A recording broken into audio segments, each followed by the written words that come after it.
Healthy version of రాగి సంగటి చూద్దామా? ఎందుకు హెల్తీ వెర్షన్ ఆఫ్ రాగి సంగటి అంటున్నానంటే, మన సైడ్ ఏం చేస్తారు స్పెషల్లీ ఇన్ మై రాయలసీమ, రాగి సంగటి అంటే ఫస్ట్ రైస్‌ని మంచిగా కుక్ చేసి దాంట్లో రాగి ఫ్లోర్ ఏసి చేస్తారనమాట. నేనైతే ఇప్పుడు ఆ స్టైల్‌లో చేయట్లేదు. ఇంత హెల్తీగా తింటున్నప్పుడు మళ్ళీ రైస్ ఎందుకులే అని చెప్పేసి రైస్‌ని అవాయిడ్ చేసేసా అనమాట.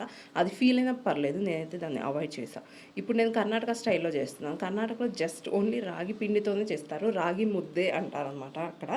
సో, ఫస్ట్ 1 కప్‌కి 3 కప్స్ ఆఫ్ వాటర్ బాయిల్ చేసుకోండి. దాంట్లో సాల్ట్ అండ్ ఘీ వేసుకోండి. ఘీ వల్ల ఎక్స్‌ట్రా టేస్ట్ అండ్ స్మూత్‌నెస్ వస్తదనమాట. సో, ఫస్ట్ బాగా బాయిల్ అయిన తర్వాత వాటర్ ఈ ఫ్లోర్ అనేది వేసేసి దాంట్లో కొంచెం ఇట్లా పొంగులాగా పైకొచ్చిన తర్వాత ఇంకా కలుపుతూనే ఉండడం అనమాట. కలుపుతూనే ఉండు కలుపు, కలుపుతూనే ఉండు కలుపు అన్నట్లు అది మొత్తం సాఫ్ట్ డో లాగా అయ్యేలాగా కలుపుకుంటూ ఉండడమే. ఇంక అంతే అండి. ఈజీ, సింపుల్ అండ్ క్విక్‌గా అయిపోతుంది. కాకపోతే కొంచెం చేతి నొప్పొస్తదనమాట తిప్పి తిప్పి. ఫైనల్‌గా అయితే నా తిప్పుడు కార్యక్రమం అయిపోయి మంచిగా రెడీ అయిపోయిందనమాట. సో, తినండి. మీ పిల్లలకి తినిపించండి. చాలా హెల్తీ, రిచ్ ప్రోటీన్ ఫుడ్.